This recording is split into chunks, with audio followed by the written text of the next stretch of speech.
क्या ऑर्डर करूं? दाल मखनी, मटर पुलाव, पालक पनीर, सभी मेरा फेवरेट है। अनमोल, पूरा किचन ऑर्डर मत कर देना।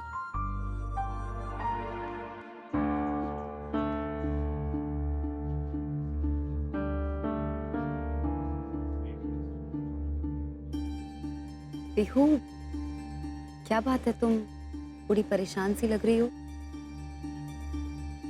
देखो, अगर कोई बात है तो तुम मुझसे शेयर कर सकती हो। पता नहीं क्यों मुझे लग रहा है कि कोई तो बात जरूर है जो तुम्हें अंदर ही अंदर सताई जा रही है। क्या बात है बिहू?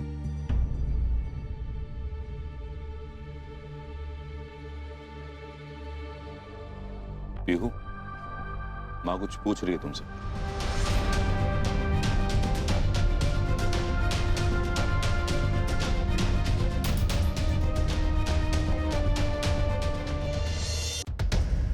प्रतिभा, मैं हाथ धो के आता हूँ।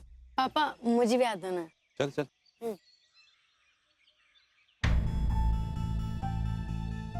हाँ, पूछिए, क्या पूछना चाहती हैं आप? अब मैं आपको बताऊंगी नहीं तो आप पापा से कंप्लेन कर देंगी।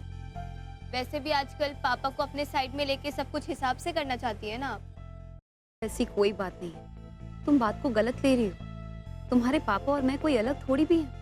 हम दोनों एक ही तरह से तुम्हारी परवाह करते हैं, तुम्हारे बारे में फिक्र है हमें। अच्छा, अगर आपको मेरी इतनी ही फिक्र है तो समझ लीजिए कि मैं नहीं शेयर करना चाहती आपसे कि मेरी लाइफ में क्या हो रहा है। क्या चल रहा है तुम्हारी लाइफ में?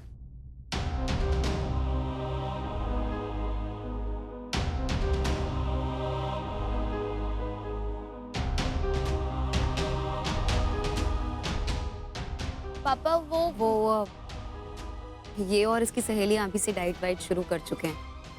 हम डांट देंगे, इसी डर से इस बात को हमसे छुपा रहे हैं।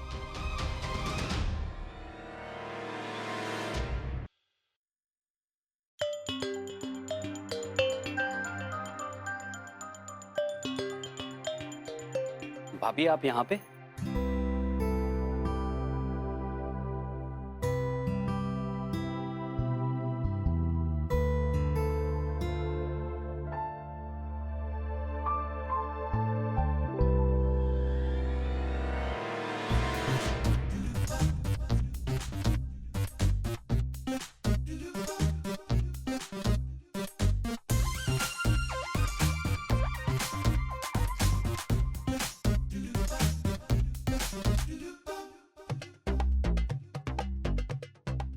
बेबू, तुम?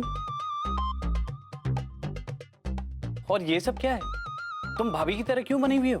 हाँ, मैंने सोचा अब बस उनके जैसा दिखना ही तो बाकी रह गया है मेरे लिए, तो वो कसर भी पूरी कर लूं। बाकी सारे मायनों में तो इस घर में वो मैं बन गई है और मैं वो बन गई हूँ। क्या? अरे ये सब क्या कह रही हो तुम? यही कि वो मेरे बजाय बाहर जाने लगी है, वो अपनी लाइफ एंजॉय कर रही है। मुझे तो याद भी नहीं आता कि तुम आखिरी बार मुझे बाहर खाना खिलाने कब ले गए थे, या कभी ड्राइव पर ले गए हो, या कोई फिल्म ही दिखाई हो, कोई गिफ्ट ही दिया हो। कुछ नहीं। मैं बस अब इस घर में काम करने के लिए रह गई हूँ। और देखो ना, दीदी मेरी जैसी जिंदगी जी रही है और मुझे उनके जैसे जीना पड़ रहा है। ये सब क्या बेकार की बातें कर रही हो तुम? तुम्हें तो बल्कि खुश होना चाहिए कि पहली बार भैया भाभी साथ में वक्त बिता रहे, एक दूसरे के साथ में प्यार से रह रहे हैं। अरे तो क्या हो गया बेबो, अगर तुम्हारे ऊपर घर की थोड़ी बहुत जिम्मेदारियां आ गई तो? बेबो, तुम भी तो इस घर की बहू हो ना। मैं जिम्मेदारियों की बात नहीं कर रही हूँ बेबी, मैं तो पोजीशन की बात कर रही हूँ। सब कुछ अपनी मुट्ठी में चाहती हूँ, पर तुम्हें समझ नहीं आएगा संजू, क्योंकि तुम आज तक कभी इस घर में नंबर 1 रहे ही नहीं हो। तो फिर क्या बात है? तुम नहीं समझोगे बेबी, तुम कभी हमारे हिस्से की बात कर ही नहीं पाओगे संजीव। जानते हो क्यों? क्योंकि तुम्हारे में ना वो बात ही नहीं है।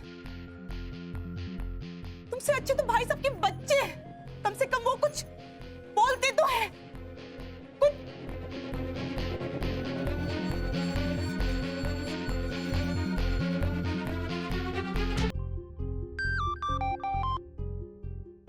हेलो जी, रितिका मैडम बोल रहे हैं? हाँ जी, बोल रही हूँ, बोलिए। जी, मैं पीहू की मॉम बोल रही हूँ। सॉरी मैडम, मैंने आपको इस वक्त परेशान किया। दरअसल मुझे आपसे कल के लिए अपॉइंटमेंट लेनी थी, मिलने के लिए। कोई बात नहीं, आप मुझसे मिलने के लिए कल आ सकती हैं। पर बात क्या है? मैडम वो दरअसल मैं ऐसे ही आपसे मिलना चाह रही थी। ये बच्चों की ट्रिप के सिलसिले में ऐसे ही बातचीत करना चाह रही थी। मुझे लग रहा है कि आपने इतनी रात को सिर्फ ये पूछने के लिए फोन नहीं किया कि बच्चों की ट्रिप कैसी थी। आई थिंक आप कुछ और बात करना चाहती है। प्लीज खुल के बताइए ना मुझे। मैडम मैं ये जानना चाह रही थी कि पीहू की क्लास की ट्रिप, मेरा मतलब है कैसी थी? कुछ हुआ था क्या? कुछ हुआ था, वहाँ बहुत कुछ हुआ था।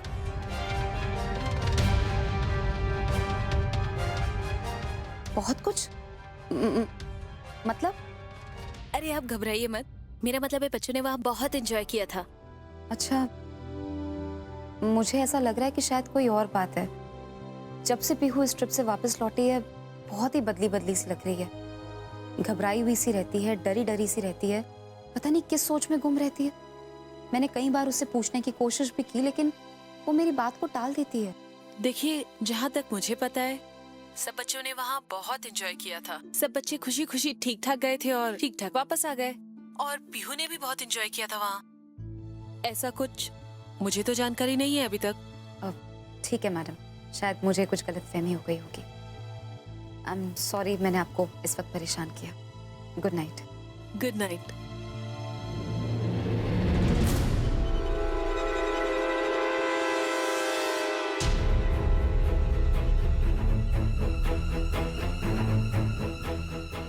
आखिर बात क्या है? पीहू क्यों मुझे इतनी बदली सी लग रही है?